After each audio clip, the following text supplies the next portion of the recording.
ঘুম থেকে উঠেই শিব, দুর্গা, কালী, রাম, সীতা, রাবণ সবার মোটামুটি নাচ দেখে আজকে দিনটা শুরু করেছি। তো এই যে শিব নাচ করছে এখন, আর নাচ দেখে দিনটা শুরু করে তারপর চলে এসেছি এখন রান্না করতে। তো রান্নাবান্না কমপ্লিট করে এখন স্নান করে পুজো করতে চলে এসেছি। আর তারপরে দেখি আজকে আমাদের পার্সেলটা ডেলিভারি হয়েছে। আমরা ১ সপ্তাহ আগে অর্ডার করেছিলাম কুলার, তো সেটা আজকে এসছে। তারপরে আজকে আমার বার্থডে, আর এখন সব কিছু রান্নাবান্না করেছে শাশুড়ি মা। তো এই যে কেকটা নিয়ে এসেছিলো হচ্ছে তোমাদের দাদাভাই বাড়িতে আসার সময়, আর এখন হচ্ছে বার্থডে কেক কাটা হবে।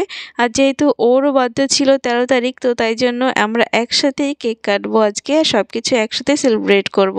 তো যাই হোক, এটা হচ্ছে তার পরের দিন, আর বাড়ির আশেপাশে বাড়ির পাশেই হচ্ছে বাসন্তী পুজো হচ্ছে। তো আমরা সেখানে চলে এসেছি রেডি হয়ে বাসন্তী পুজো দেখতে। এসে দেখলাম ঠাকুরমশাই আরতি করছেন নাচ করে। তো এই যে দেখে আমাদের পুরো বাড়ির কথা মনে পড়ছে। আমাদের বাড়িতে দুর্গাপুজো হয় সন্ধ্যাবেলা, এরকম আমরা সবাই মিলে আরতি করি।